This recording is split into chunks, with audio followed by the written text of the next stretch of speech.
Την καλησπέρα μου παιδιά σε όλους. Όπως προειδοποιεί ο τίτλος, οι χριστιανοί απαγορεύεται να δουν αυτήν την εκπομπή, διότι αυτά που θα πούμε σήμερα για την άλωση της πόλης πιστεύω ότι θα συγκλονίσουν τους πάντες. Θα είναι ένα βίντεο τεράστιο, πάρα πολύ μεγάλο, σε χρονική διάρκεια. Θα τα έχει όλα. Θα παραθέσουμε τις απόψεις της κυρίας Γλίκατζη Αρβελιέρ, του κυρίου Κουτούλα όσον αφορά το πώς ακριβώς έγινε η πτώση της πόλης, ποιοι ήταν δηλαδή αυτοί που πολέμησαν για να υπερασπιστούν την πόλη, πώς οργάνωσε τον στρατό του ο τεράστιος στρατηγός και σουλτάνος Μωάμεθ ο δεύτερος, ένας πραγματικά ίσως από τους καλύτερους, τον κατατάσσω στους top 5, top 10, και θα καταλάβετε αμέσως για ποιο λόγο μιλάω με ενθουσιασμό.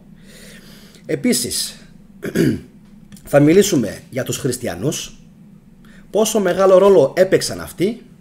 Έχω κρατήσει πάρα πολλές σημειώσεις, διότι έχω συμβουλευτεί 5-6 διαφορετικές πηγές. Έχω συμβουλευτεί και τουρκικές πηγές από συγγραφείς που έγραψαν εκείνη την εποχή. Οπότε όλα αυτά θα μας βοηθήσουν να έχουμε το πληρέστερο βίντεο πάνω στην άλωση της πόλης. Δεν με ενδιαφέρει να την κοινοποιήσετε την εκπομπή, δεν με ενδιαφέρει να κάνετε like στην εκπομπή, με ενδιαφέρει να την δείτε. Και επειδή ακριβώς με ενδιαφέρει τη σημερινή εκπομπή να την παρακολουθήσετε και όχι να κάνετε όπως άλλες φορές μερικοί του κεφαλιού σας, έχω απενεργοποιήσει τα σχόλια στην ζωντανή εκπομπή για αυτόν ακριβώς το λόγο. Όχι επειδή είμαι κακός, επειδή θέλω να δώσετε περισσότερη προσοχή σε αυτά τα οποία θα ήθελα να μάθετε. Γιατί στην τελική εγώ τα ξέρω. Δεν τα ήξερα, τα έμαθα. Το θέμα είναι να τα μάθετε και φυσικά να τα ακούσετε κι εσείς. Οπότε όσοι από εσάς με βλέπετε πρώτη φορά και δεν με γνωρίζετε, ονομάζομαι Γιάννης Καραγιαννίδης, κατάγομαι από τη Δράμα, έχω μεγαλώσει στην Γερμανία και από το 11 ζω και εργάζομαι στη Θεσσαλονίκη. Λοιπόν, ασχολούμαι με το YouTube εδώ και περίπου 3 χρόνια. Τα βίντεο που κάνω έχουν απόλυτη σχέση και συσχέτιση με τον χριστιανισμό, με την ιστορία, την αρχαία Ελλάδα, εννοείται, την επικαιρότητα και το ευζήν. Οπότε όσοι ενδιαφέρεστε για κάποια από αυτές τις θεματολογίες, κάντε σήμερα εγγραφή στο κανάλι, χτυπήστε το καμπανάκι σας, γιατί οι εκπομπές που κάνω είναι πάρα πολύ ενδιαφέρουσες και πιστεύω ότι παίρνετε από αυτές πάρα πολύ γνώση και πληροφόρηση. Λοιπόν, θα ήθελα να ξεκινήσω με μια μικρή ιστορική αναδρομή. Θα σας δείξω έναν χάρτη του κυρίου Νίκου Τσακνάκη, είναι αυτός εδώ, ο οποίος είναι ο χάρτης των κατακτήσεων του Μεγάλου Αλεξάνδρου. Όσα λοιπόν κατάφερε μέσα σε 10 χρόνια, 10-15 χρόνια το πολύ ο Μέγας Αλέξανδρος, σταδιακά το χάσαμε, αγαπητοί φίλες και φίλοι. Και το χάσαμε όχι επειδή μας κατέκτησαν οι Ρωμαίοι το 146 π.Χ. Όχι επειδή είχαμε εμφύλιους πολέμους. Ή θα πει κανείς μόνο, όχι. Το χάσαμε εξαιτίας ενός μορφώματος, το οποίο παρουσιάστηκε το 313 μετά χριστιανικής χρονολόγησης. Αναφέρομαι φυσικά στην θρησκεία του χριστιανισμού, η οποία επικράτησε δια της βίας και δια του ξύφους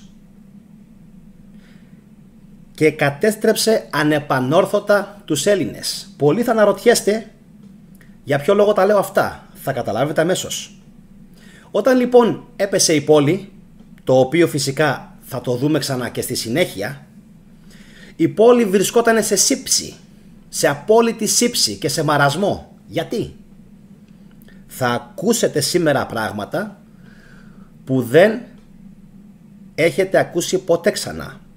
Και επίσης, για να προλάβω μερικούς, όποια σχόλια γραφτούν σήμερα και τις επόμενες ημέρες και το επόμενο διάστημα στα σχόλια αυτού του βίντεο και δεν είναι σχετικά με αυτά που λέω ή είναι υβριστικά, οι χρήστες θα αποκλείονται και τα σχόλια θα καταργούνται. Επαναλαμβάνω, σχόλια μόνο πάνω σε όσα θα υποθούν στη σημερινή εκπομπή και όχι ασχετολογίες. Εντάξει, όλα τα υπόλοιπα θα είναι επιτρεπτά, εκτός από μπουρδολογίες, ασχετολογίες και σχόλια άσχετα με το θέμα της σημερινής εκπομπής. Η σύψη λοιπόν αυτή είναι που πλήρωσε η πόλη.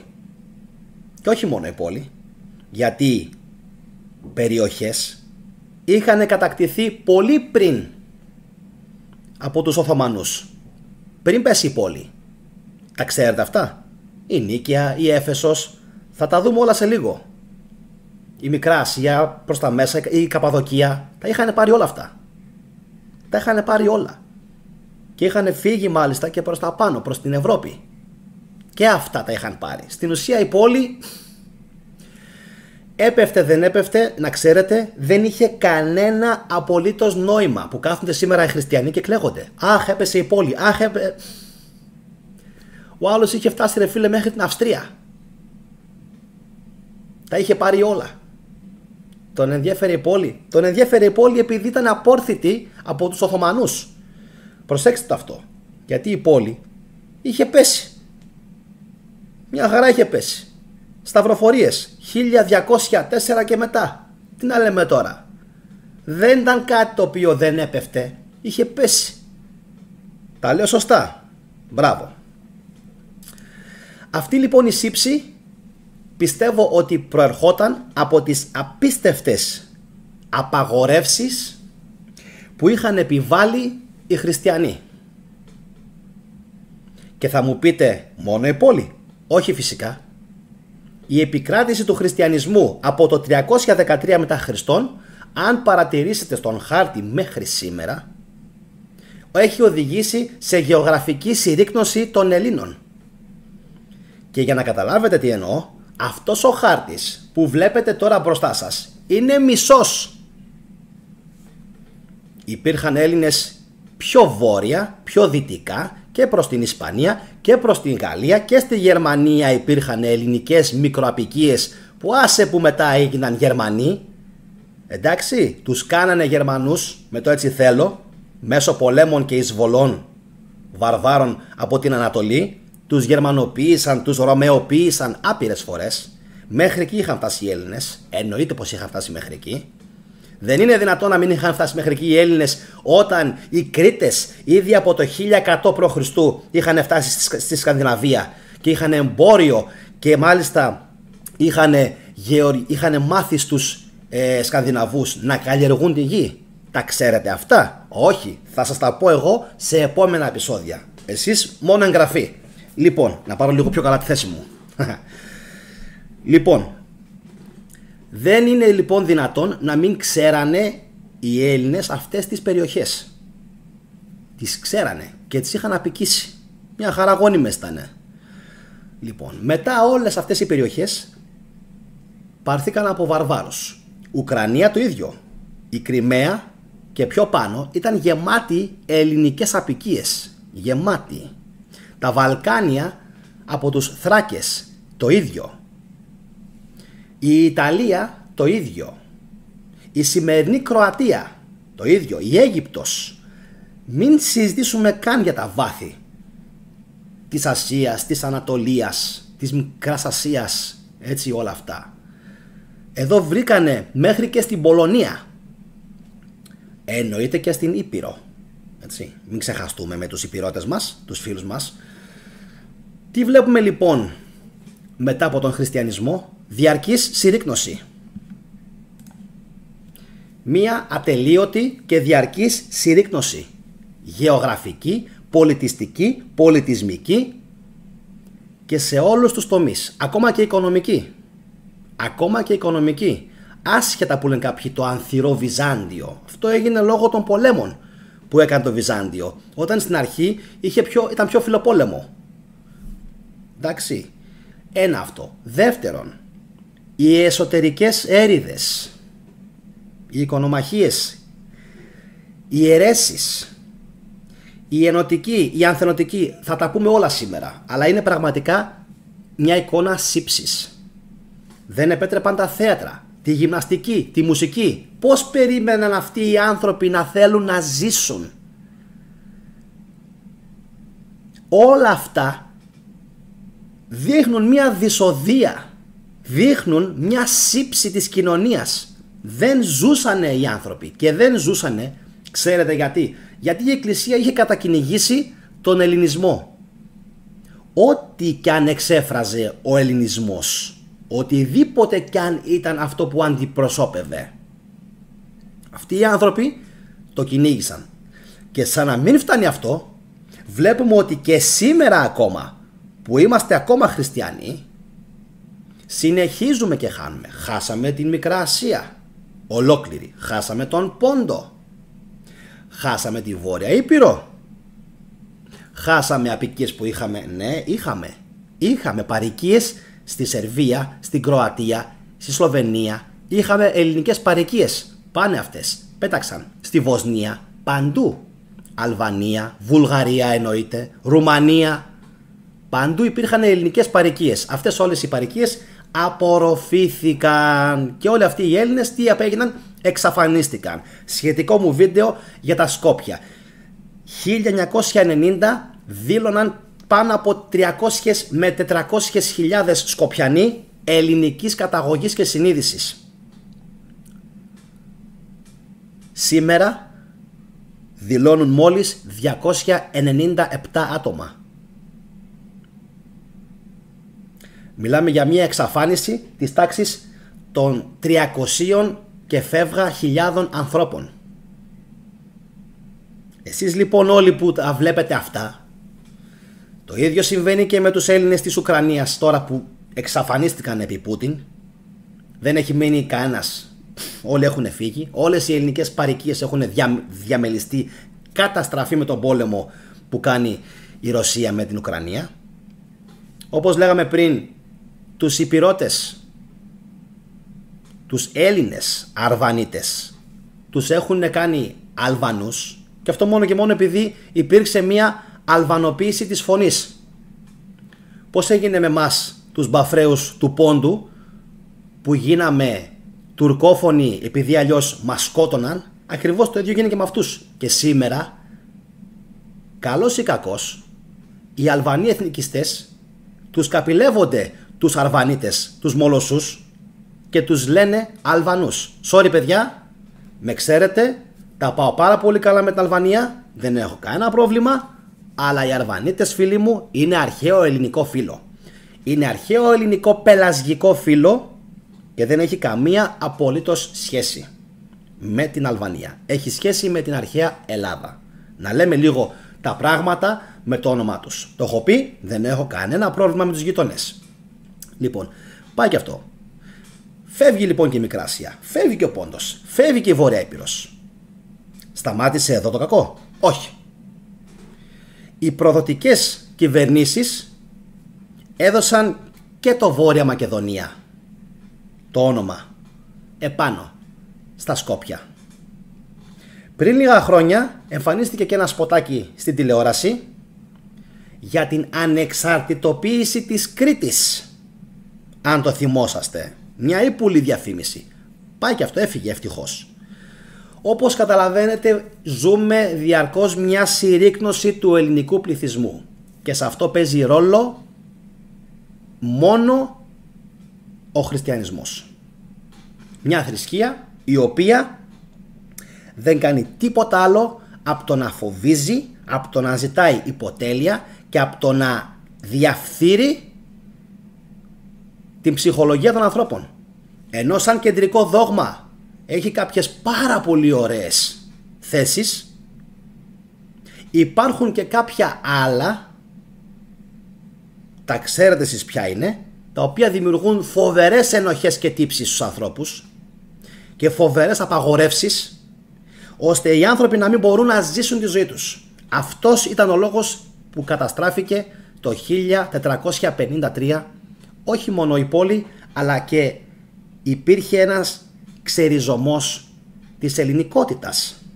Τώρα, ετοιμαστείτε να πάθετε το σοκ της ζωής σας. Γιατί εγώ δεν θεωρώ ότι το 1453 είναι η καταστροφή του ελληνισμού.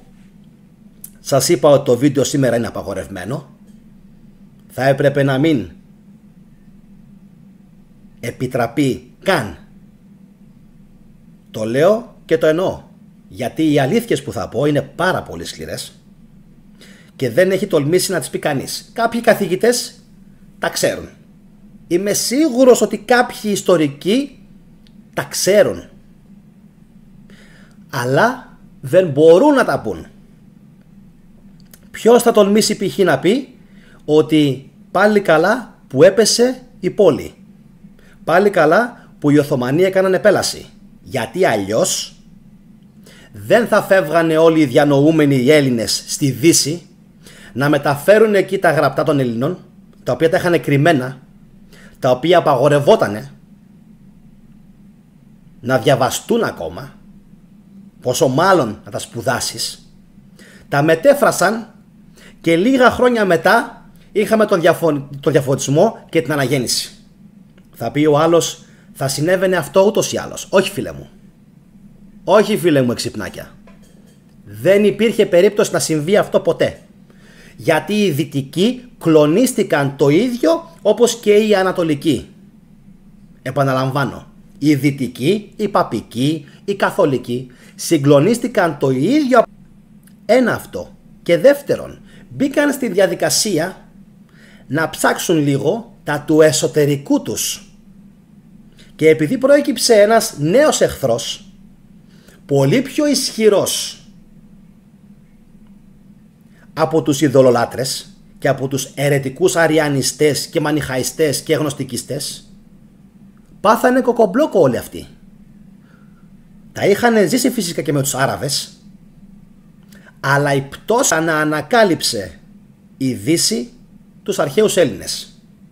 Όλα αυτά δεν θα είχαν συμβεί ποτέ, μα τον αιώνα τον άπαντα ποτέ, αν ο Μωάμεθ δεν είχε εισβάλει και δεν είχε κατακτήσει την πόλη. Θα ζούσαμε τους ίδιους σκοτεινούς μεσαίωνες. Το επαναλαμβάνω, αν δεν έπαιρνε την πόλη ο Μωάμεθ, θα ζούσαμε ακόμα τις ίδιες μεσαιωνικές καταστάσεις, τα ίδια κυνήγια των μαγισσών, τις ίδιες απαγορεύσεις της Εκκλησίας που ζούσαν οι άνθρωποι εκείνη την εποχή. Θέλετε κι άλλη απόδειξη? Θα σας την πω τώρα αμέσως. Οι Έλληνες μετά από το πρώτο σοκ που παρουσιάστηκε, ξέρετε, πάθανε σοκ.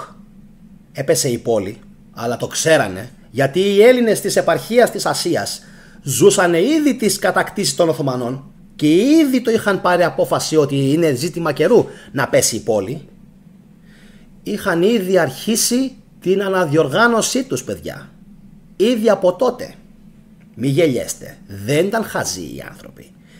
Μετά το 1453 λοιπόν έρχεται η ανάκαμψη των Ελλήνων. Αλλά αυτά δεν θα σας τα πει κανένας πουθενά. Κανένας. Ποιος ακούει όμως την κυρία Ευθυμίου? Κανένας. Ποιος την ακούει? Κάτι λιγοστές γυναικούλες εκεί στην παρέα, και μερικές φορές μπορεί να πηγαίνει και στα αμφιθέατρα να τα λέει, αλλά μπορεί, την αφήνουν, μπορεί να τα πει όλα. Γιατί σε γνήσιους ιστορικούς δεν επιτρέπεται να πούνε την αλήθεια όπως ακριβώς έγινε. Και ποια είναι λοιπόν αυτή η αλήθεια? Ότι η Ελλάδα είχε ανάκαμψη. Και όταν λέω η Ελλάδα εννοώ οι Έλληνες. Γιατί η Ελλάδα, ξέρετε, δεν υπήρχε. Την είχαν ισοπεδώσει πρώτα οι Ρωμαίοι και μετά το 313, μετά χριστιανικής χρονολόγησης, ξεκίνησε το μεγάλο πάρτι. Ποια Ελλάδα? Ποια Ελλάδα? Δεν υπήρχε Ελλάδα. Υπήρχαν μόνο Έλληνες, οι οποίοι λέγονταν Ρωμιοί. Επαναλαμβάνω, Ρωμιοί, Ρούμτζα τους λέγανε οι Τούρκοι. Ρουμλάρ, Ρούμτζα. Η γλώσσα έτσι λέγεται μέχρι σήμερα, του πόντου που έχει επιβιώσει. Ρούμτζα. Δεν λέγεται γιουνάντζα. Το ξέρατε αυτό? Όχι. Λοιπόν, έτσι έγινε η ανάκαμψη του ελληνικού στοιχείου. Χαρακτηριστικό παράδειγμα, από την άλωση και μετά, μέσα σε 100 με 200 χρόνια, αφού ξεπέρασαν, είπαμε, το σοκ και αφού ξεκίνησαν σιγά σιγά οι Έλληνες να συνέρχονται, ποιοι ήταν στην κορυφή, πιστεύετε, της διοίκησης? Ποιοι ήταν οι πρώτοι στο εμπόριο? Ποιοι? Οι Οθωμανοί? Έτσι πιστεύετε? Όχι. Από τους κορυφαίους διακρίθηκαν οι Έλληνες. Από τους κορυφαίους. Και πλούσιοι έγιναν. Και πόλεμο ετοίμασαν. Και επανάσταση ετοίμασαν. Στην Πελοπόννησο αργότερα. Ποιοι? Οι πλειοκτήτες. Ποιος τους άφησε τους πλειοκτήτες? Ποιος τους επέτρεψε να γίνουν πλούσιοι? Η υψηλή πύλη της Οθωμανικής Αυτοκρατορίας. Μια αυτοκρατορία η οποία, είτε θέλετε κάποιοι να το χωνέψετε είτε όχι, χειρίστηκε τους υπηκόους της πολύ καλύτερα από ότι η Βυζαντινή Αυτοκρατορία. Και ειδικά οι Έλληνες, αφήστε τις σφαγές. Οι σφαγές είχαν σχέση με την Επανάσταση. Όπου συνέβαιναν σφαγές υπήρχαν κινήματα επαναστατικά. Αφήστε το αυτό. Δεν χρειάζεται. Τα ίδια έγιναν και επί Ιησού. Τα ίδια. 46 εξεγέρσεις είχαν γίνει επί Ιησού. Πόσες ξέρετε? Καμία. Πού να τις ξέρεις? Τις έχουν κάψει όλες. Πάμε παρακάτω. Αν λοιπόν δεν είχε εισβάλει ο Μωάμεθ στην πόλη για να προκαλέσει αυτό το παγκόσμιο σοκ στον τότε γνωστό κόσμο, δεν θα είχαμε δει ποτέ στη ζωή μας την αναγέννηση, τον διαφωτισμό και την επιστροφή στην αρχαία Ελλάδα. Τώρα, ακούστε ποιο είναι το παράδοξο. Πριν μπούμε σιγά σιγά να πούμε τα της άλωσης. Ποιο είναι το παράδοξο? Αυτά δεν γίνονται. Όλη η Ευρώπη ξαφνικά στράφηκε προς την μελέτη της αρχαίας Ελλάδας, μέχρι και οι Άραβες, χρόνια, μέχρι και οι Οθωμανοί, χρόνια, αλλά όχι εμείς. Απίστευτο.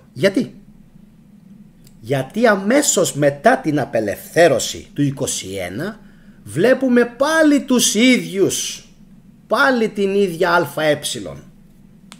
Γιατί αυτό είναι, μια εταιρεία είναι. Έτσι, ανήκει σε κάποιους, μια ιδιωτική εταιρεία είναι. Λοιπόν, πάλι βλέπουμε τους ίδιους να πρωτοστατούν. Και μην πείτε πως δεν είναι έτσι. Μπουμπουλίνα, Καποδίστριας, Κολοκοτρώνης, από εθνικοδιχαστικές τάσεις έπαθαν ό,τι έπαθαν. Εντάξει, οι οποίοι ήξεραν πάρα πολύ καλά τι συμβαίνει στην Ελλάδα. Δεν τα χαζεί, μια χαρά ήξεραν τι συμβαίνει. Έτσι, το αφήνουμε και αυτό. Όλα αυτά δείχνουν ότι όντως η Οθωμανική διοίκηση, παρά την υψηλή φορολογία, θα το πω και αυτό, παρά την υψηλή φορολογία, ήταν καλύτερη απέναντι στους υπηκόους της. Πολύ καλύτερη. Και αυτό ευνόησε ακριβώς και τους Έλληνες. Έλληνες οι οποίοι εξισλαμίζονταν στα τάγματα των Σούφι, όχι για της βίας, όπως έχουν πει. Αυτό είναι εντελώς ψέμα. Οι εξισλαμισμοί συνέβαιναν σε σπάνιες περιπτώσεις. Και όχι όπως μερικοί σήμερα κηρύττουν, γίνονταν παντού και με το ζόρι. Γίνονταν, αλλά γίνονταν στο 10% των περιπτώσεων.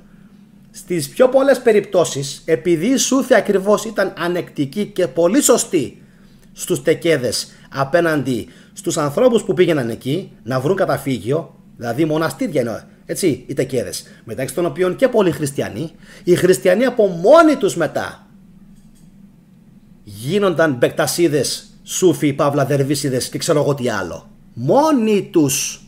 Ούτε αυτά φυσικά. Δεν πρόκειται να σας τα πει κανένας ποτέ.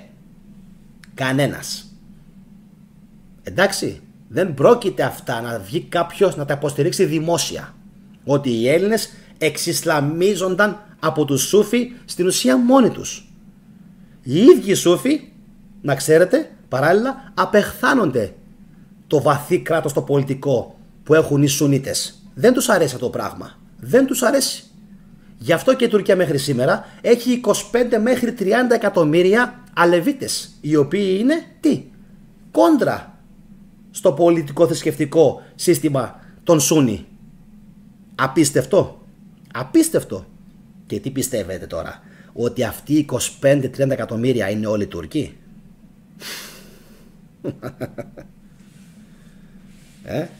Όλοι αυτοί είναι Τούρκοι? Μην τρελαθούμε. Δείτε πως ψήφισαν οι Τούρκοι και η Λιντζαρόγλου. Πόσοι ήταν οι προοδευτικοί? 48%. Τι είναι αυτοί όλοι? Όλοι αυτοί είναι Τούρκοι? Όχι. Λοιπόν, αυτά είχα να σας πω για αρχή, γιατί ακόμα τώρα ξεκινάω. Ήθελα να σας κάνω έναν πρόλογο περίπου 27 λεπτών για να καταλάβετε τι παίχτηκε όντως στην οικονομική, γεωγραφική, πολιτική σκακέρα που ονομάζεται Μικρά Ασία, Ελλάδα, Εγγύς Μέση Ανατολή, έτσι. Και τώρα πάμε να δούμε τι ακριβώς έγινε στην άλωση της πόλης το 1453. Λοιπόν, λέμε λοιπόν Έλληνες. Αμάν οι Έλληνες. Έπεσε η πόλη. Έπεσε η πόλη. Αχ, κλαίγονται οι Έλληνες. Γιατί κλαίγεσαι τώρα? Όταν ήσουν εκεί πολέμησες? Βυζαντινοί μαχητές. Πού είναι οι Βυζαντινοί μαχητές εκείνη την εποχή? Εγώ τώρα που θα σας διαβάσω εδώ πέρα δεν βλέπω πουθενά Βυζαντινούς. Βλέπω μόνο Γενοβέζους και Βενετσιάνους. Θα τα δούμε όλα σε λίγο. Αλλά μη μου λέτε τώρα ότι πολεμούσανε. Ποιοι πολέμησαν? Οι λιγοστοί του Παλαιολόγου? Λοιπόν, θάλασσα του Μαρμαρά, Ανδρώνικος Καντακουζινός. Ωραία. Ακούγεται ελληνικό. Σημερινό Γεντικουλέ. Βενετός Καταρίνο Κονταρίνη. Ποιοι φύλαξαν? Μπαίνουμε σιγά σιγά στο θέμα μας. Ποιοι φύλαξαν την πόλη? Λοιπόν, είμαστε εδώ. Χρυσή Πύλη, πάλι Γενοβέζος. Πού είναι ρε παιδιά οι Έλληνες? Μαωρίτσιο Κατάνεο. Από δίπλα ακριβώς ο Νικολό Γκουντέλες και ο Μπατίστα Γκρίτη ή Νικολό Μολένικο. Πάλι δεν βλέπουμε Έλληνες. Μήπως ήταν Έλληνες αυτοί που φύλαγαν το Πολυάνδριο ή το Μυριάνδριο? Έτσι λεγότανε. Μυριάνδριο ή Πολυάνδριο. 3 Γενοβέζοι. Όλοι αδέρφια. Ήταν ο Πάολο, ο Τριόλο και ο Αντώνιο Μποκιάρντι. Πού είναι οι Έλληνες? Θα δείτε σε λίγο που είναι οι Έλληνες. Θα δείτε που ήταν. Λοιπόν, πάμε παρακάτω. Άγιος Ρωμανός Τζοβάνι Καντακουζινός. Την πιο σημαντική περιοχή ανάμεσα στον Άγιο Ρωμανό, το σημερινό το Καπί, και τον Χαρίσιο, το Εντυρνέ Καπί, το είχε ο Αυτοκράτορας Παλαιολόγος και ο Ιουστινιάνη με τους 700 άντρες του. Ο δε Παλαιολόγος είχε περίπου 5.000 στρατιώτες, εκ των οποίων δεν ξέρουμε πόσοι ήταν Έλληνες. Ελάχιστοι. Εντάξει. Ενώ οι Γενοβέζοι και οι Βενετσιάνοι υπολογίζονται περίπου σε 2 με 2.500. Τα νούμερα όμως αυτά θα τα δούμε όλα σε λίγο. Εντάξει. Όλα σε λίγο. Λοιπόν, τώρα για όσους έχει κι άλλα. Θεοδοσιανό τείχος λοιπόν, σας έλεγα πριν Παλαιολόγος. Στις Βλαχερνές επίσης είναι ο Βαΐλος, ο οποίος ήταν διοικητής της Βενετικής Παροικίας, στον νότο Επταπύργιο που έλεγα πριν, Βένετοι και Γενουάτες, στα θαλάσσια τείχη, αναφέρει ο Διαμαντής Κουτούλας, ήταν ένας Ισπανός από την Καταλωνία, ο Πέρε Χούλια. Πέρε Χούλια. Και να και ένας Έλληνας στην Βυζαντινή Ακρόπολη, ο Έλληνας καρδινάλιος Ισίδωρος, ο οποίος είχε έρθει κατόπιν εντολής του Πάπα και πέριξ της Αγιάς Σοφιάς. Ακούστε και αυτό, μια απίστευτη πληροφορία. Ποιος φιλούσε πέριξ της Αγιάς Σοφιάς, πιστεύετε? Ο Τούρκος Ορχάν, ο οποίος Ορχάν ήταν τι? Εξομότης, δηλαδή είχε πάει με το μέρος των Βυζαντινών. Θα δούμε όμως πως έγινε. Γι' αυτόν τον Ορχάν ο παλαιολόγος ζήτησε προκλητικά από τον Μωάμεθ διπλάσια χρήματα για τις δαπάνες της φύλαξής του. Έτσι συνέβαινε και τα χρόνια. Έδινες εσύ έναν δικό σου πρίγκιπα για φύλαξη, σου έδινε αυτός έναν για φύλαξη. Εντάξει, κάπως έτσι συνέβαινε, για να έχεις ειρήνη. Εδώ όμως ο παλαιολόγος ξαφνικά, ενώ βρίσκεται καταστραμμένος οικονομικά, πολιτικά, στρατιωτικά, δεν έχει τίποτα. Τίποτα. Το παίζει μάγκας στον Μωάμεθ και του ζητάει διπλάσια χρήματα για τις δαπάνες της φύλαξης του Ορχάν, επειδή ήταν μέλος της Οθωμανικής δυναστείας και πιθανώς διάδοχος, και άρα δεν θα τον ήθελε στα πόδια του ιδιαίτερα ο Μωάμεθ ο δεύτερος. Τι πιστεύετε ότι έγινε μετά? Μαντεύετε σωστά. Καταεξοργίστηκε από αυτή την απίστευτα προκλητική στάση του παλαιολόγου, όταν δεν είχε στον ήλιο μοίρα η πόλη, κυριολεκτικά. Και τι έκανε? Εκείνη τη στιγμή σώπασε, γιατί του είχαν στείλει πρεσβεία,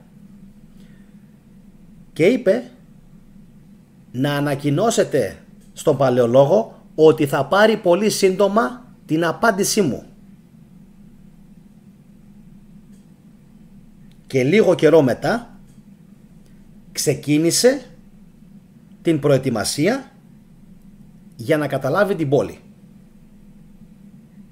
Εντάξει, λίγο καιρό μετά, για να μην λέτε μερικοί,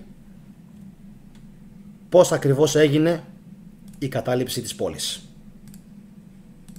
Έτσι έγινε η πόλη. Και σε λίγο θα σας πω ακόμα μια πληροφορία, η οποία είναι πολύ σημαντική.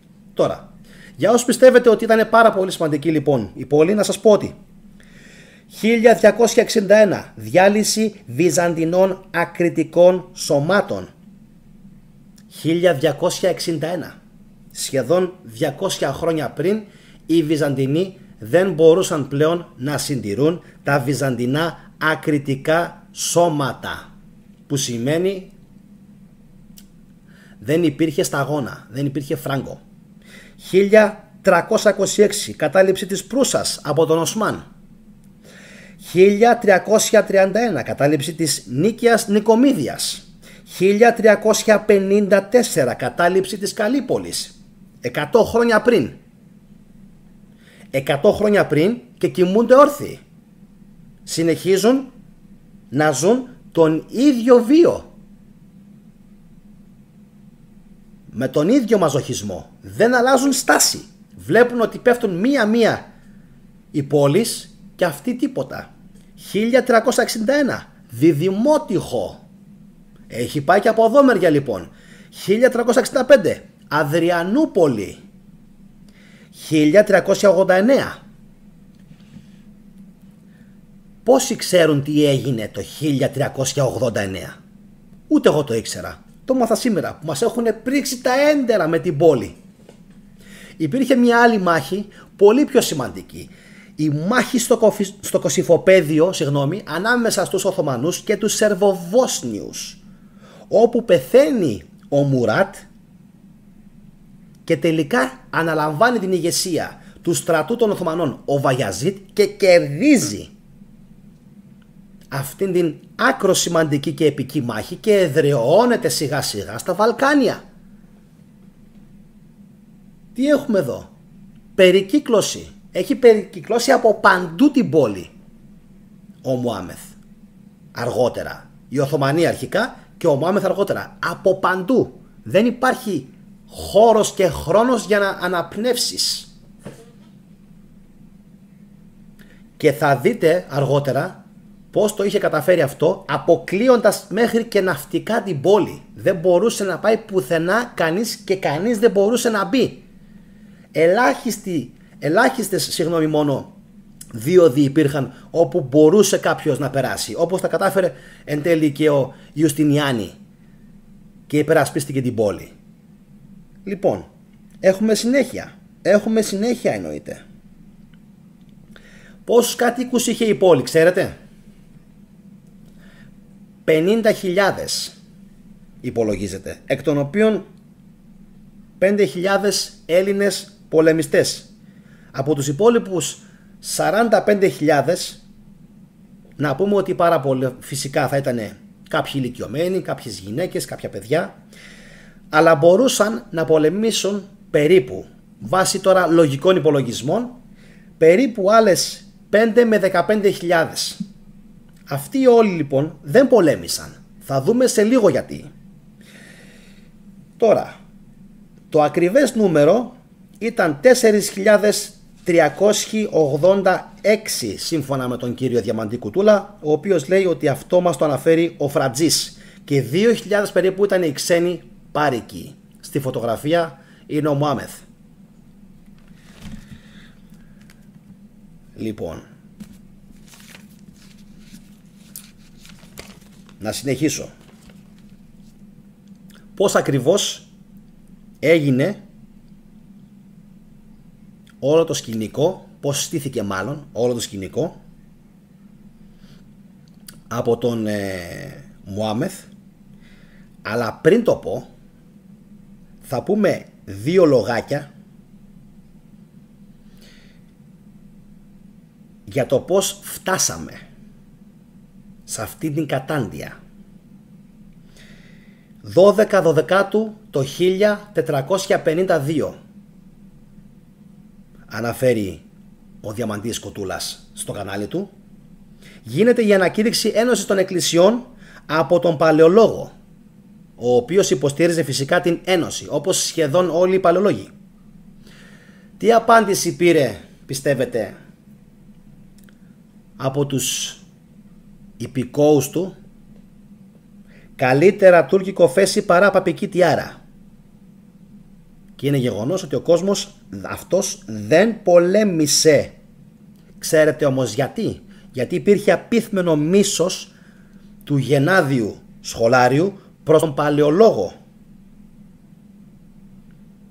Και όλο αυτό έδρασε ως δούριος ύπος φυσικά του Μωάμεθ. Αυτό το μίσος των ενωτικών και των ανθενωτικών έδρασε ως δούριος ύπος για τον Μωάμεθ. Οι καλύτεροι του τον ενημέρωναν οι δικοί του και του λέγανε ότι αυτοί εκεί μέσα φαγώνονται, έχουν μεγάλα προβλήματα. Ξεκίνα τις προετοιμασίες, του λέγανε οι βεζίριδες. Και έτσι και έκανε. Πάμε παρακάτω. Ακούστε κάποια στοιχεία άκλως συγκλονιστικά που μας μεταφέρει από εκείνη την εποχή ο Διαμαντής Κουτούλας. Οι ανθενωτικοί δεν ξαναπήγαν στην Αγία Σοφιά. Αυτοί λοιπόν όλοι τώρα που κλαίγονται για το πάλε ποτέ μεγαλείο της βασιλεύουσας αλλά και της Αγίας Σοφιάς, δεν ξέρουν ότι εκείνη την εποχή, ακριβώς πριν πέσει η πόλη, είναι ό,τι χειρότερο να τους το πεις, ότι ακριβώς πριν πέσει η πόλη, οι χριστιανοί δεν πήγαιναν στην Αγία Σοφιά, επειδή την θεωρούσαν φωλιά των ενωτικών. Και τι κάνανε?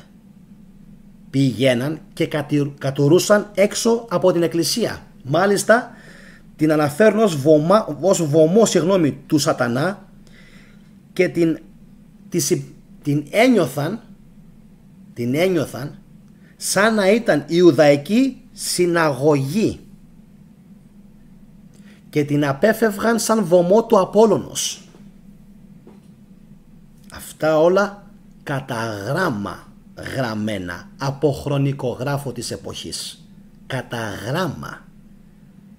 Μην κάθετε λοιπόν σήμερα και μου λέτε και κλαίγεστε. Τα θέλαν και τα πάθανε. Πήγαιναν γυρεύοντας.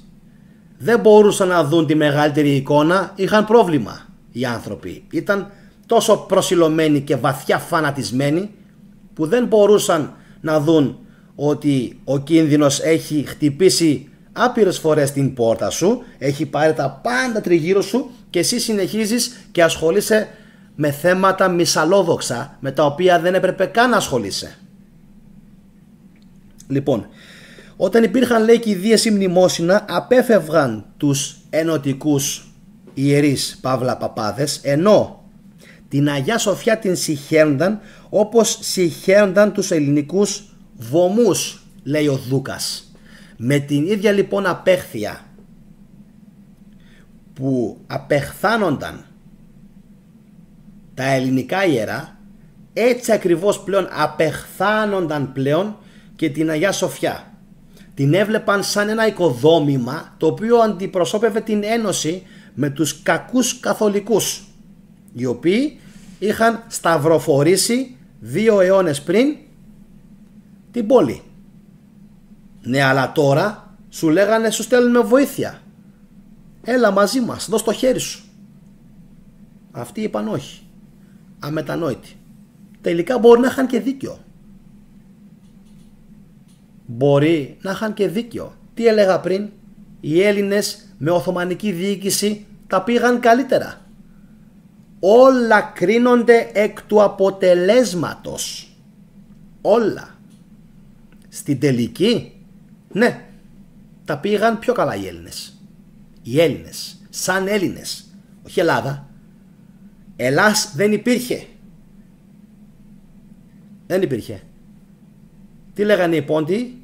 Η Ρωμανία επάρθεν. Ρωμανία. Δεν υπήρχε πουθενά στοιχείο πνευματικά ελληνισμού. Εντάξει. Λοιπόν, τώρα πάμε να δούμε πως έγινε η προετοιμασία από τον Μωάμεθ, γιατί πιστεύω ότι είναι ίσως ένα από τα μεγαλύτερα μυαλά πάνω στον πόλεμο που έχουν υπάρξει ποτέ. Χώρια το ότι η πόλη ήταν πιο εύκολο να κατακτηθεί. Εννοείται πως ήταν πιο εύκολο. Λοιπόν, προσέξτε. Ο Μωάμεθ πήγε τον Δεκέμβριο του 52 από το Διδημότυχο στην Αδριανούπολη, τον Γενάρη του 1453 για να παραγγείλει κανόνια από τον Ουρμπάν. Αυτόν τον Ορμπάν, να τον θυμόσαστε, που τον απέρριψε 2 φορές ο Παλαιολόγος. 2 φορές. Υπήρχε λοιπόν ένας Ούγγρος μαέστρος κανονιών, ο Ορμπάν, τον οποίον οι δικοί μας θα δείτε σε λίγο τι τον είπανε. Λοιπόν, κάποιοι αναφέρουν εκτός από τον Ορμπάν και έναν Σαρούκα ή Ντουνάν που έφτιαξε ένα κανόνι, κρατηθείτε, 17 τόνων. 17 τόνων κανόνι.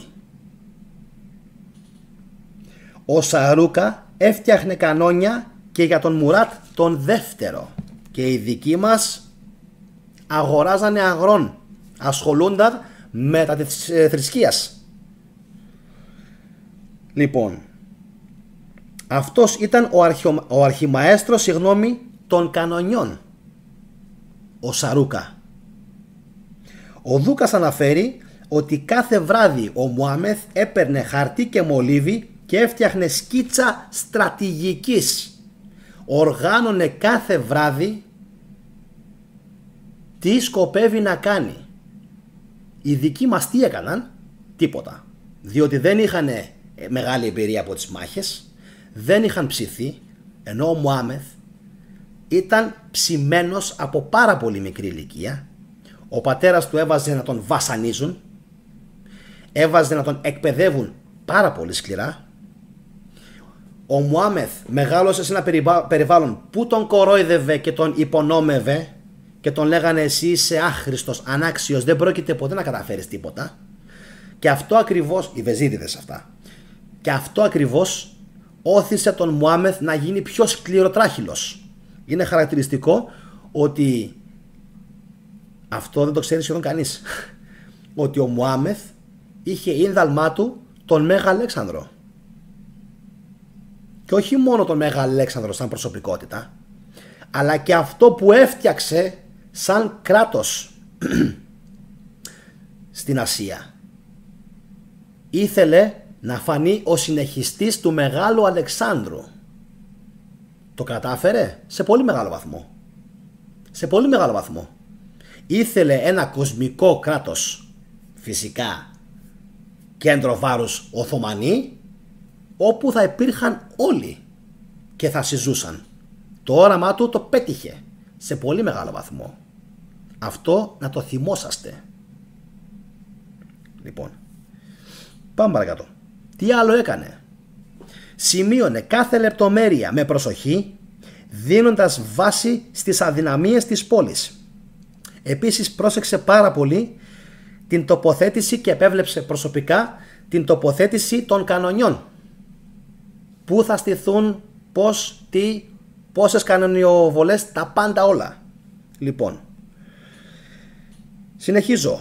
Ο Ορμπάν πήγε στο Εντυρνέ, την σημερινή λοιπόν Αδριανούπολη, το 1452, όπου γνώρισε τον Μωάμεθ αφού τον απέρριψε, όπως σας έλεγα και πιο πριν, ο Παλαιολόγος. Είναι χαρακτηριστικό ότι δεν του πλήρωνε ούτε μισθό για το ψωμί του. Πήγε λοιπόν ο Ορμπάν στον Παλαιολόγο, του κάνει μια επίδειξη των ικανοτήτων του. Αδερφέ, είμαι αυτός και μπορώ να σου κάνω αυτό. Θα με ανταμείψεις? Πρώτον, όχι απλά δεν του έδωσε σημασία ο Παλαιολόγος, τον απέρριψε και ούτε καν του έδωσε έναν μισθό της προκοπής. Αποδεικνύεται ότι μπορεί ο Παλαιολόγος να πολέμησε πάρα πολύ γενναία στο τέλος και φυσικά να πέθανε, αλλά ο Παλαιολόγος δεν είχε καμία απολύτως ικανότητα στρατιωτικής διοίκησης. Δεν είχε. Προσωπική μου γνώμη. Είναι δυνατόν να έχεις τον καλύτερο κατασκευαστή κανονιών μέσα στην αυλή σου και να τον αφήσεις να σου γλιστρήσει μέσα από τα χέρια και να φύγει στους Οθωμανούς? Άντε εσύ δεν τον πήρες. Είναι δυνατόν να μην του δώσεις ένα μισθό και να πεις κρατήστε τον εδώ, μην πάει με τους Οθωμανούς και μας καταλάβουν αυτοί εκεί πέρα? Δεν του κόψε καν. Αυτό σημαίνει πως δεν σκάμπαζε. Δεν του κόβε το μυαλό του.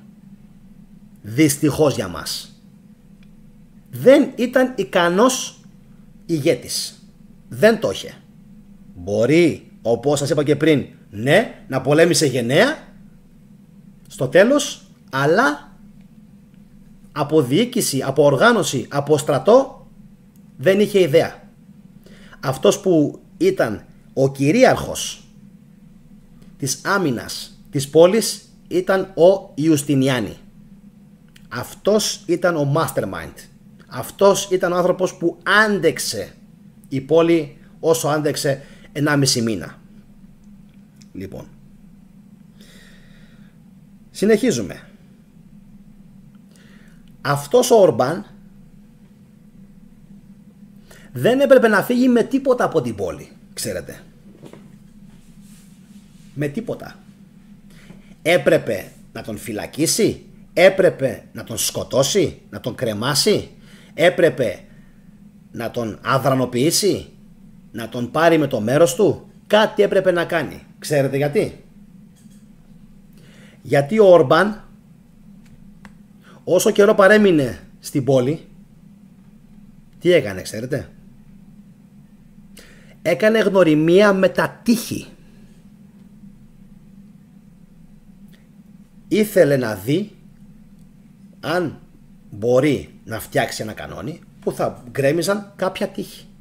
Και έτσι κάπως του ήρθε και η ιδέα να πάει στον παλαιολόγο να του ζητήσει να του κάνει μία αναπαράσταση του όπλου. Τι ικανότητες έχει, τι μπορεί να του προσφέρει. Αμήλικτος, αμετανόητος ο παλαιολόγος, πεισματάρης, τον διώχνει. Και αναγκάζεται, όπως σας είπα και πριν, να πάει στον Μουάμεθ. Πάει λοιπόν στον Μουάμεθ και του λέει: εγώ δεν έχω ιδέα από στόχευση, Σουλτάνε μου. Δεν ξέρω τίποτα. Ξέρω όμως να κατασκευάζω κανόνια. Θα με δεχτείς? Και του λέει ο Μουάμεθ: εγώ θα σου πληρώσω τα τετραπλάσια από ό,τι θα σου έδιναν οι άλλοι και θέλω να μου κατασκευάσεις το μεγαλύτερο κανόνι που έχει γίνει ποτέ. Και του λέει και ο Ορμπάν: με μεγάλη μου χαρά, θα το κάνω, αλλά δεν ξέρω από στόχευση. Και το απαντάει ο Μουάμεθ: φτιάξε εσύ το κανόνι και τη στόχευση ας την σε μένα. Λοιπόν, ο Ορμπάν ετοιμάζει το μείγμα για το κανόνι και μόλις είχε αρκετό χαλκό το φτιάξε. Πόσο καιρό του πήρε για να φτιάξει αυτό το μεγάλο κανόνι? 3 μήνες. Και εκτός από το μεγάλο κανόνι έστησε αυτά που βλέπετε τώρα και στη φωτογραφία. Έστησε πάρα πολλούς πολιορκητικούς κρυούς διαφόρων μεγεθών, διαστάσεων και σε είδος, πάρα πολλούς πολιορκητικούς κρυούς, ώστε να μπορέσουν να μπουκάρουν στην πόλη ταυτόχρονα περισσότεροι πολεμιστές του.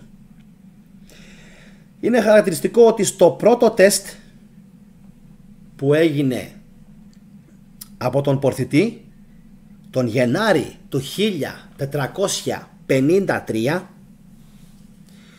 εξφενδώνησε ένα βλήμα 600 κιλών. Βλήμα εκείνης της εποχής. 600 κιλών. Η βοή ακούστηκε μακριά και έκανε έναν τεράστιο κρατήρα στο μέρος όπου έπεσε. Άλλη μαγκιά του Μουάμεθ. Γιατί χρειάστηκε, είπαμε, να πλευρίσει την πόλη από παντού.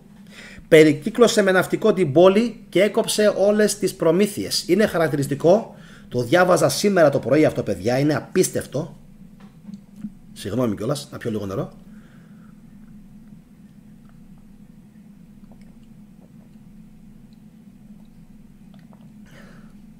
Παιδιά, η εκπομπή είναι ζωντανή, να με συγχωρέσετε, δεν γίνεται αλλιώς. Λοιπόν, είναι χαρακτηριστικό ότι όταν έπεσε η πόλη είχε υδροδοσία από μία και μόλις μία πηγή νερού. Η υδροδότηση λοιπόν γινόταν από μία και μοναδική πηγή.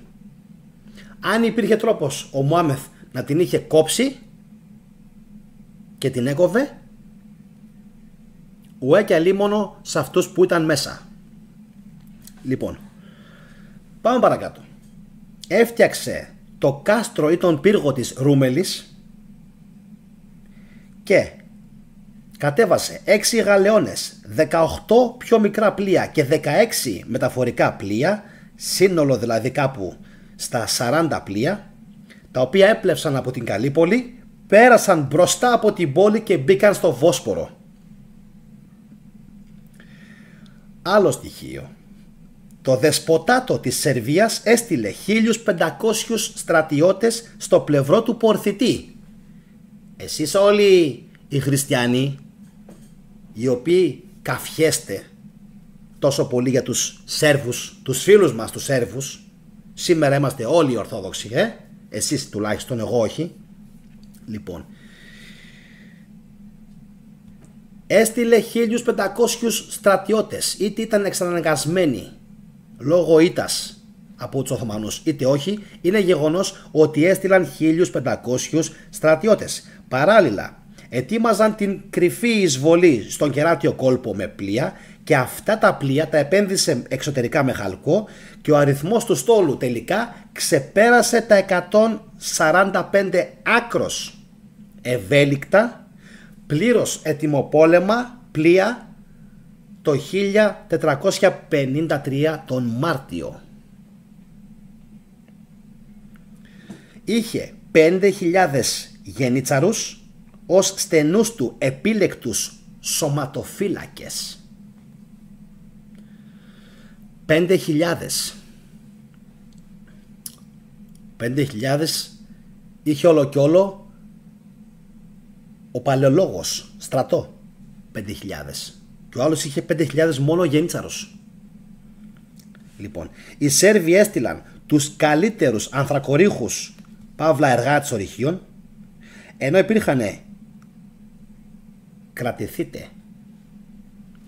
υπήρχαν ειδικοί, αναλυτές, εμπειρογνώμονες και όχι μόνο, οι οποίοι ήταν σύμβουλοι παράλληλα του Μωάμεθ.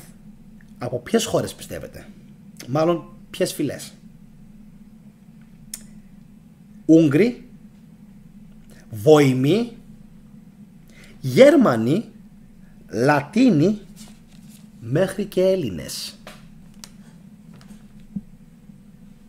Μέχρι και Έλληνες εμπειρογνώμονες, σύμβουλοι. Λοιπόν, τι άλλο έκανε? Απέκλεισε κάθε βοήθεια από την Πελοπόννησο, στέλνοντας στόλο, εννοείται, αφού ξέρουμε ότι από εκεί κατάγεται η δυναστεία των παλαιολόγων και όπου ζούσαν οι συγγενείς του. Όπως σας έλεγα πιο πριν, ο βοηβόδας της Σερβίας Γιάξα Μπρέζιτς έστειλε 1.500 άτομα ικανότατα στο να σκάβουνε τούνελ. Για ποιο λόγο τούνελ? Γιατί ήθελαν πάση θυσία να δημιουργήσουν ρογμές και αδυναμίες στα τείχη της πόλης, και τελικά ποιος τους σταμάτησε? Άλλο και τούτο πάλι. Ούτε Έλληνας, ούτε Γενοβέζος, ούτε Βενετσιάνος, ούτε Ρωμαίος, ούτε τίποτα. Ένας Σκοτσέζος.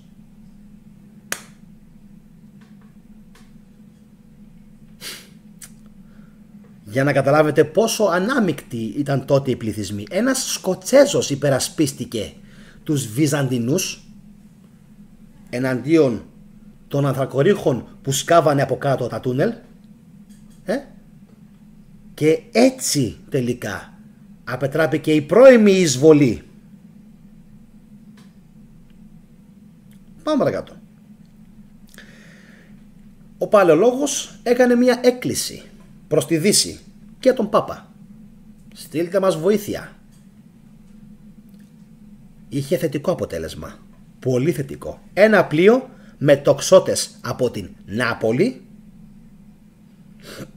υπό τη διοίκηση του καρδινάλιου Ισίδωρου, ενώ τον Γενάρη του 1453 πρόλαβε και έφτασε ο Ιουστινιάνη με 700 άντρες, εκ των οποίων οι 400 ήταν από τη Γένοβα. Και αν δεν είχε έρθει ο Ιουστινιάνη, η πόλη ενδέχεται να είχε πέσει σε 10 ημέρες και όχι σε 1,5 μήνα. Για να δείτε τα χάλια.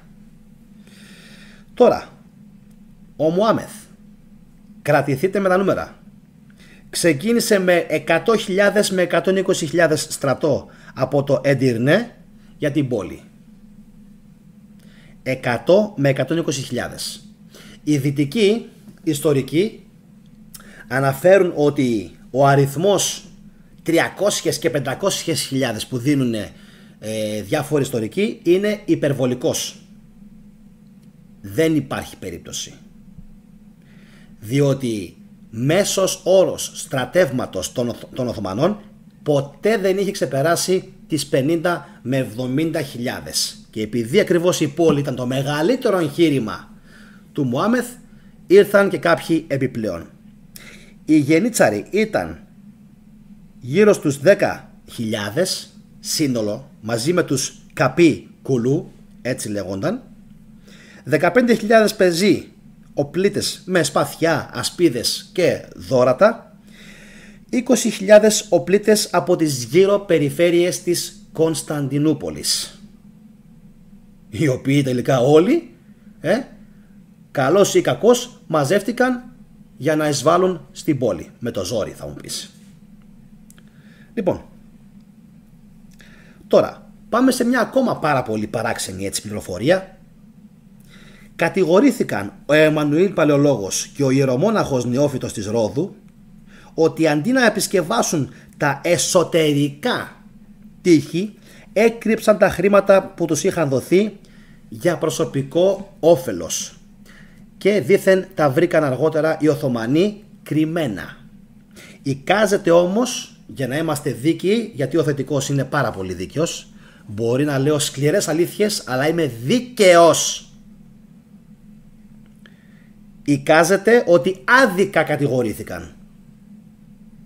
Επαναλαμβάνω, άδικα κατηγορήθηκαν επειδή ήταν ανθενωτικοί και ότι τα τείχη τελικά είχαν επισκευαστεί επαρκώς και ότι υπήρχε μέχρι και επιγραφή σε τοιχοποιία που το αποδείκνυε ότι επισκευάστηκαν όντως με τα χρήματα. Και τώρα πάρτε μια ανάσα, έχει περάσει μια ώρα, για να καταλάβετε πόσο, μα πόσο τεράστιο ήταν τελικά το κανόνι το οποίο χρησιμοποίησε ο Μωάμεθ για να πλήξει τη βασιλεύουσα.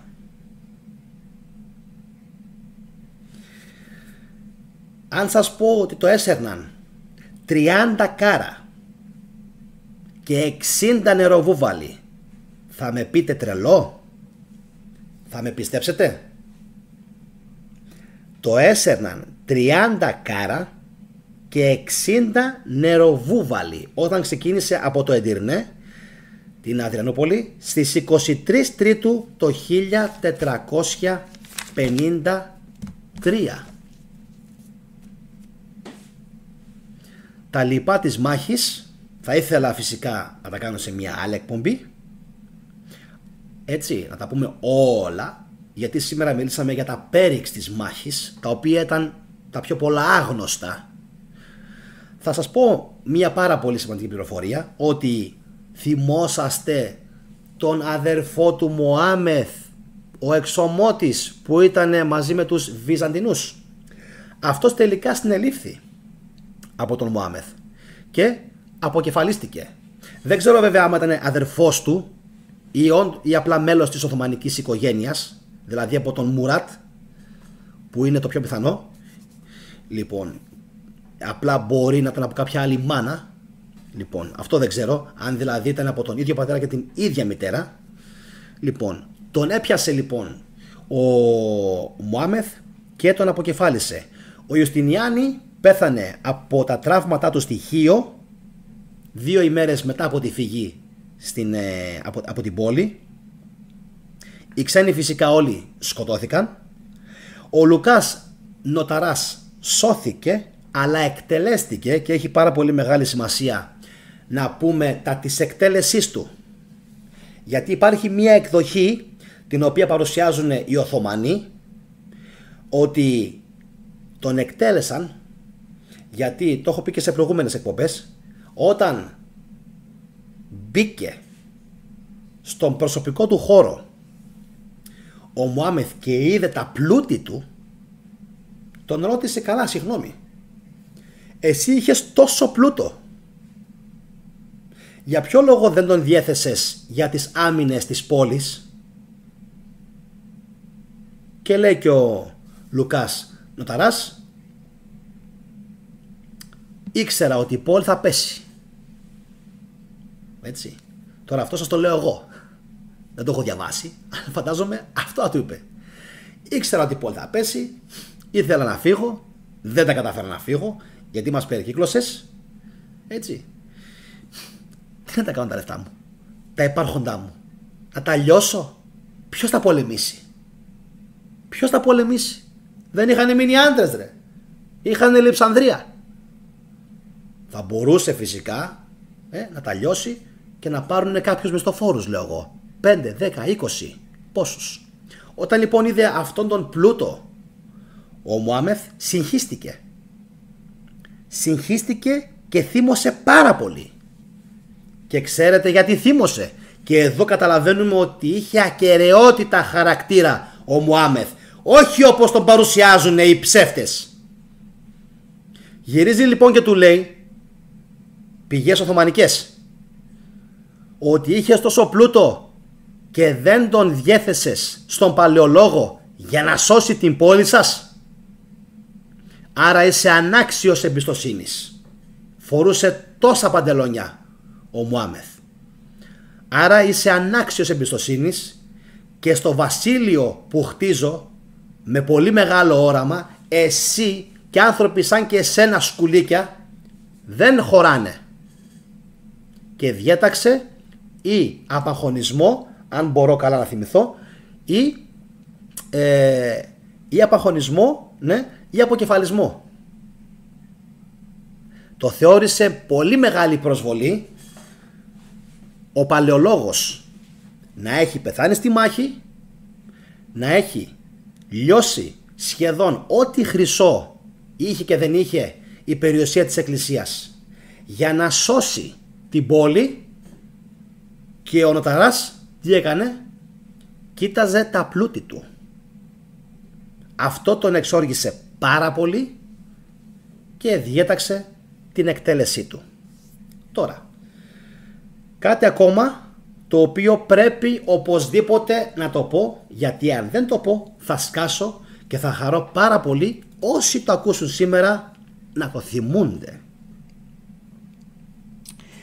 Υπήρχε λοιπόν στο Κοράνιο, αλλά και γενικά στους τρόπους μάχης των Οθωμανών εκείνης της εποχής, υπήρχε το σε εισαγωγικά έθιμο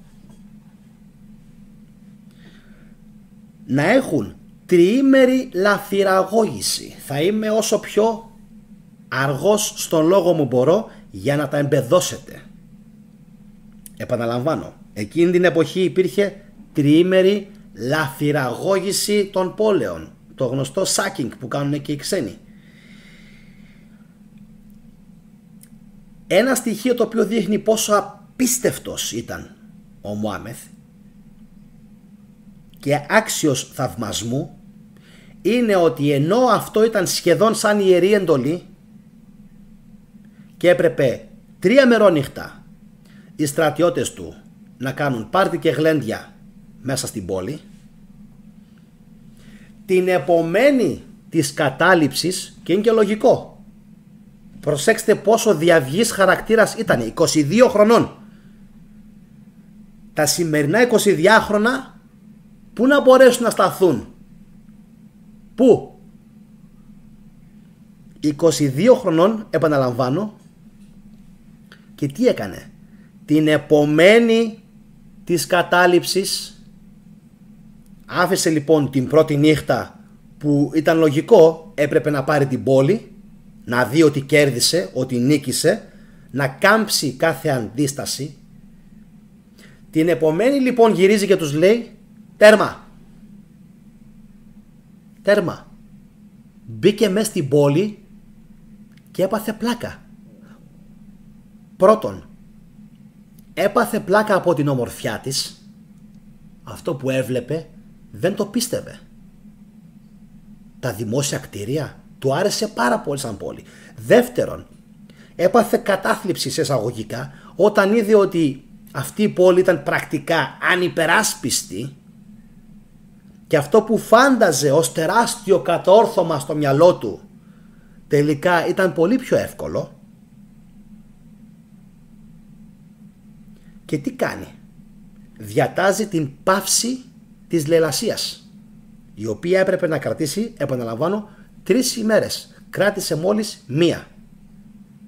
Για εκείνη την εποχή, για εκείνα υποτίθεται τα βάρβαρα ήθη, και για σκηνικό πολέμου, η ιστορία οφείλει να πει σε εισαγωγικά πάντα, τι μπράβο να πει, ένα μπράβο στο γεγονός ότι σταμάτησε τις σφαγές και τις λαιλασίες, γιατί μπορούσαν να συνεχιστούν και να αφανιστούν οι πάντες.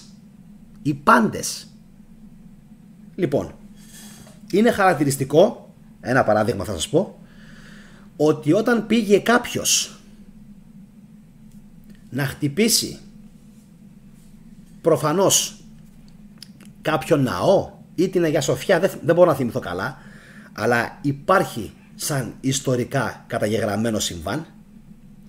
Όταν πήγε λοιπόν να χτυπήσει με ένα σκεπάρνι, με ένα όργανο, με ένα εργαλείο, ένα δημόσιο κτίριο ή κάποια εκκλησία, του πιάσει το χέρι ο Μωάμεθ και του λέει, τι κάνεις εκεί? Και λέει και αυτός, η πόλη μας ανήκει. Δεν είπατε ότι έχουμε 3 μέρες να πάρουμε όσα λάφυρα θέλουμε και να καταστρέψουμε ό,τι θέλουμε? Και γυρίζει και του λέει ο Μωάμεθ, τι? Δεν κατάλαβες καλά. Η πόλη ανήκει σε μένα. Τα κτίρια της ανήκουν σε μένα. Και όσο είμαι εγώ εδώ, δεν θα ακουμπήσει κανένα σας κανένα κτίριο. Και τελικά δεν ακούμπησε κανένας κανένα κτίριο. Χαρακτηριστικό παράδειγμα είναι ότι μέχρι και σήμερα, παρά τους πολέμους που έχουν γίνει μεταγενέστερα, πάρα πολλά από τα τείχη ακόμα μένουν όρθια. Πόσο μάλλον για την Αγία Σοφιά, έτσι. Άθικτη. Αφήστε το μέσα. Το μέσα έκαναν εκεί τα δικά τους οι φανατικοί μουσουλμάνοι και δυστυχώς και κατέστρεψαν και έχουν κάνει μετατροπή σε μουσουλμανικό τέμενος. Γεγονός το οποίο μέχρι και εγώ ο ίδιος δεν το αποδέχομαι. Δεν το αποδέχομαι. Άστο όπως είναι, χριστιανικό, να είναι ένα μουσείο και μην κάνεις μαϊμουνλίκια όπως σήμερα που κέρδισες τις εκλογές. Μαϊμουνλίκια που τα κέρδισες, ξέρουμε πως τα κέρδισες, πως κέρδισες τις εκλογές, με νοθείες και με απειλές και πήρε ο Κιλιτζαρόγλου 48, κάτι %, κέρδισες στο τσάφ. Έτσι. Λοιπόν, και κάνει σήμερα πανηγυρία μέσα στην Αγία Σοφιά. Αυτά για μένα είναι καραγκιόζηλίκια. Και είναι η χειρότερη μορφή λαϊκισμού. Και επειδή το 48% των Τούρκων τα αποδέχεται και τα βλέπει όλα αυτά, συγγνώμη, δεν τα αποδέχεται όλα αυτά και τα βλέπει και τα κατακρίνει, σκεφτείτε τι συμβαίνει στην Τουρκία. Και το 48% δεν τον θέλει. Έτσι. Οπότε καταλάβατε ότι είχε έναν πάρα πολύ βαθύ χαρακτήρα ο νεαρός Μωάμεθ. Φρέσκος, ναι, πολεμικός, στρατηγός. Ο παλαιολόγος ήταν πάρα πολύ λίγος μπροστά του, δυστυχώς. Και επειδή μερικοί απορούν και λένε πότε κρίθηκε η μάχη, η μάχη, οι μάγκες μου, δεν κρίθηκε με την Κερκόπορτα. Είχαν στήσει πολιορκητικούς κρυούς και σκάλες, όπως βλέπετε και στη φωτογραφία, σε όλο το μήκος των τυχών, τα οποία οι Βυζαντινοί από μέσα δεν μπορούσαν και δεν προλάβαιναν να τα υπερασπίζονται, επειδή ήταν λίγοι και επειδή τα τείχη ήταν τεράστια. Σοκ. Θα το πω άλλη μία. Τα τείχη ήταν τόσο μεγάλα σε μήκος που οι Βυζαντινοί ήταν πάρα πολύ λίγοι και δεν προλάβαιναν να τα υπερασπιστούν. Αν ήταν περισσότεροι, ίσως να τα είχαν καταφέρει. Αλλά δυστυχώς δεν πολέμησαν οι ανθενωτικοί. Εγώ εκεί θέλω να καταλήξω. Οι Έλληνες που ήταν της Εκκλησίας και ήταν εναντίον της Ένωσης δεν πολέμησαν. Όπως δεν πολέμησαν και οι 10 με 50.000 καλόγεροι που υπήρχαν στην επικράτεια την ελληνική τη Μέση Ανατολή και τη Μικρά Ασία εκείνη την περίοδο. Τι είπατε? Καλά ακούσατε. Κάποιοι έχουν εξευτυλίσει φυσικά αυτόν τον αριθμό και έχουν πει 100.000, 200.000 μοναχοί. Δεν ξέρουμε, παιδιά, αν ήταν τόσοι πολλοί. Το νούμερο είναι τεράστιο. Το νούμερο είναι εξωφρενικά τεράστιο. Αλλά ξέρουμε σίγουρα ότι ήταν πάνω από 10 με 20.000. Αυτό το ξέρουμε σίγουρα. Και αναφέρομαι σε όλους. Μοναχοί, έτσι, κληρικοί, πάντες. Ήταν πάρα πολλοί αυτοί που δεν πολέμησαν και που μπορούσαν να πολεμήσουν. Γιατί δεν ήθελαν να πάρουν αμαρτία. Γιατί έβλεπαν στον ουρανό σήματα, προφητείες που έλεγαν ότι η πόλη θα πέσει. Είπα σήμερα θα τα πω όλα και τα είπα όλα. Έτσι είναι όμως. Αυτή είναι η αλήθεια. Φοβόντουσαν. Βλέπανε τον ουρανό και λέγανε αμάν, θα μας τιμωρήσει ο Θεός. Βλέπανε αστραπές, σεισμοί γίνονταν και αυτοί λέγανε ο Θεός μας τιμωρεί επειδή ήμασταν άπιστοι. Όχι. Τιμωρηθήκατε μόνοι σας επειδή απαγορέψατε το χορό, τη μουσική, το γλέντι, τη χαρά, την όμορφη παρέα μεταξύ ανδρών και γυναικών. Τα απαγορέψατε αυτά όλα. Υπήρχε διάβρωση παντού. Δεν υπήρχε θέατρο. Δεν υπήρχε χαρά. Δεν υπήρχε χαμόγελο. Υπήρχε μια δύσπνοια σε αυτή την πόλη και σε όλες τις υπόλοιπες. Άντε οι επαρχίες πάντα είναι καλύτερες. Το ξέρουμε αυτό. Διατηρούν τα ήθη τους οι άνθρωποι. Το έχουμε δει. Ούτε καρναβάλια, ούτε χαρά, ούτε χορός, τίποτα. Με το ζόρι. Ούτε παιδεία, ούτε μόρφωση. Πώς, με τι? Με ένα κομποσχήνι στο χέρι και με προσευχή μέσα στην Αγία Σοφιά. Και τι λέει η Αρβελιέρ? Τι λέει?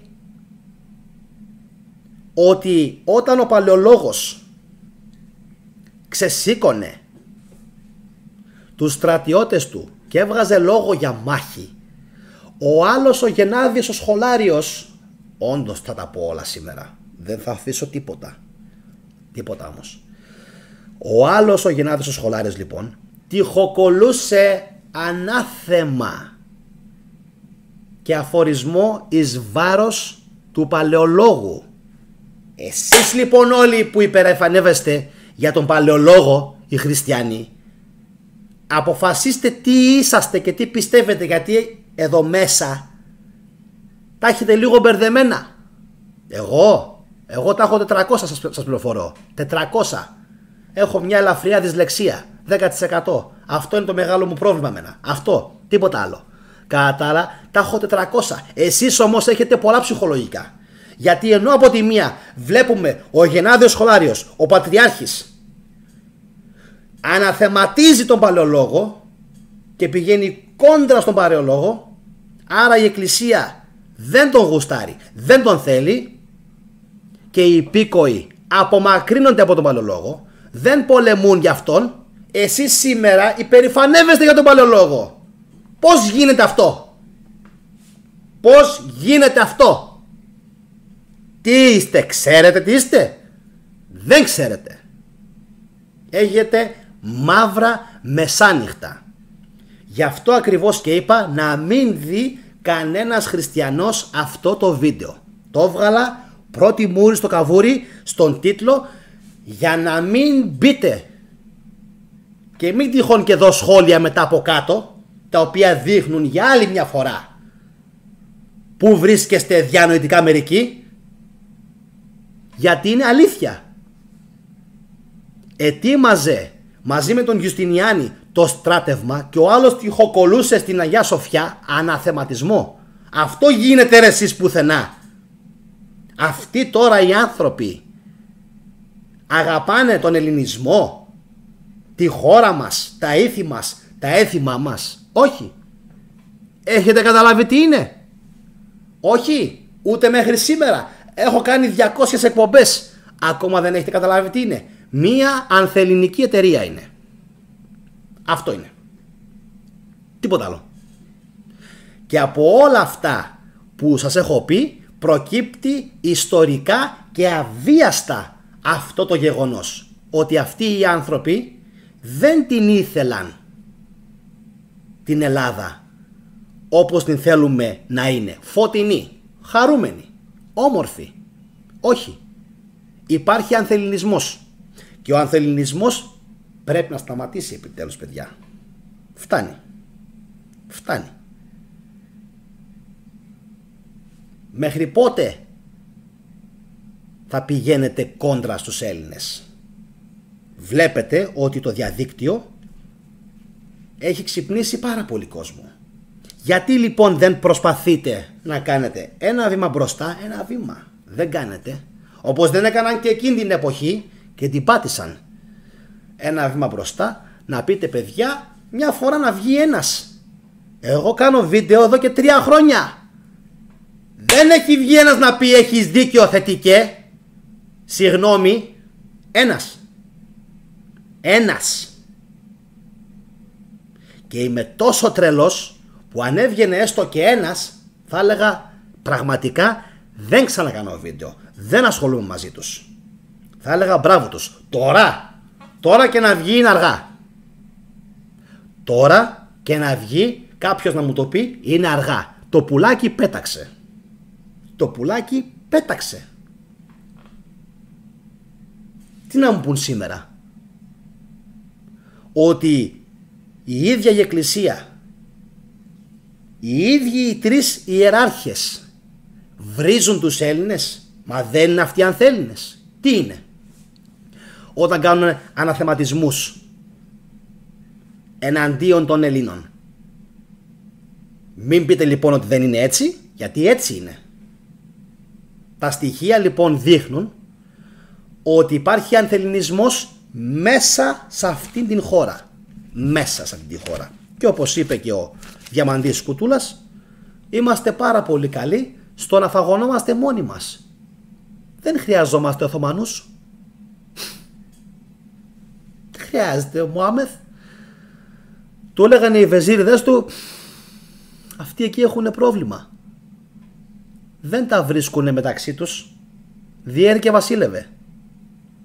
Λοιπόν, γι' αυτόν ακριβώς το λόγο έκανα στην αρχή τόσο μεγάλο πρόλογο σήμερα και σας είπα πώς φτάσαμε από τα βασίλεια των Σελευκηδών μέχρι τα βάθη της Ασίας, τους επιγόνους του Μεγάλου Αλεξάνδρου, πώς φτάσαμε σιγά σιγά να κάνουμε τρομερή συρρίκνωση και όλο και να μικραίνουμε. Φταίει αυτό εδώ. Αυτό φταίει. Και αν δεν μπει αυτό στη θέση του, αυτό που έγινε με τη Βόρεια Μακεδόνια, να περιμένετε κι άλλα τέτοια. Γιατί δεν είναι μόνο οι Σκοπιανοί. Είναι και κάποιοι εθνικιστές στην Αλβανία που εποφθαλμιούν την Ήπειρο. Είναι και οι Βούλγαροι που πάντα εποφθαλμιούν την Καβάλα. Πάντα.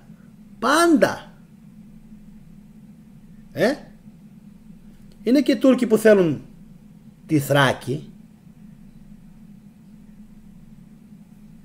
Και θα καθίσετε λοιπόν να σκεφτείτε τι φταίει. Για ποιο λόγο οι Έλληνες είναι τόσο δυσαρεστημένοι όλα αυτά τα χρόνια με τη χώρα τους. Τι άλλο να σας πω? Τι κάνει η νιανιό στα κεραμίδια να σας πω? Τι άλλο να σας πει κάποιος? Για να ξυπνήσετε? Τίποτα. Έτσι είναι μερικοί. Έτσι γεννιούνται, για να μην πω την πιο βαριά κουβέντα, και έτσι πηγαίνουνε. Δεν λυπάμαι κανέναν. Πιστέψτε με σε αυτό. Δεν λυπάμαι κανέναν που δεν λυπάται τον εαυτό του. Τα λέω για αυτούς που αγαπάνε και λυπούνται τον εαυτό τους και έχουν νου να καταλάβουν τι συμβαίνει στην παγκόσμια σκηνή. Για όλους τους υπόλοιπους λυπάμαι πάρα πολύ, αλλά μην ξαναζήσουμε τέτοιες στιγμές σαν αυτήν τη φωτογραφία. Εγγραφή, παιδιά, όσοι είστε πρώτη φορά στο κανάλι. Like αν συμφωνείτε με αυτά που είπα στην εκπομπή. Σχόλια εννοείται θα περιμένω και ξέρω ότι θα περιμένετε σίγουρα πάρα πολύ να μου γράψετε την γνώμη σας και συνεχίστε να παρακολουθείτε βίντεο στο κανάλι, ειδικά την playlist «Η αλήθεια που σου κρύβουν για τον χριστιανισμό». Γιατί εγώ πιστεύω ότι όλα μα όλα, όσα έχει περάσει αυτή η χώρα, κάποιος ευθύνεται γι' αυτό. Και δεν είναι μόνο η πολιτική μας. Αυτά από τη Θεσσαλονίκη. Ελπίζω το βίντεο να σας άρεσε. Ήταν πάρα πολύ μεγάλο. Εύχομαι οι εικόνες να ήταν ευδιάκριτες. Και θα τα πούμε σε περίπου 10 μέρες, για να ξεκουράσω και εγώ λίγο το μυαλό μου, γιατί αυτές τις μέρες πραγματικά έδωσα ρεσιτάλ. Οπότε θα ξεκουραστώ. Λίγες μέρες διακοπές από το κανάλι και καλή συνέχεια σε όλους. Και όπως σας είπα και στην αρχή, κάθε σχόλιο, γιατί θα μπαίνω και θα τα βλέπω, κάθε σχόλιο που είναι υβριστικό ή άσχετο με το βίντεο θα καταργείται επί τόπου. Ο δε χρήστης ο οποίος θα γράφει υβριστικά σχόλια θα τρώει διαπαντός μπαν από το κανάλι. Αυτά από μένα. Να είστε όλοι καλά. Εύχομαι καλό βράδυ και καλή συνέχεια. Γεια σας.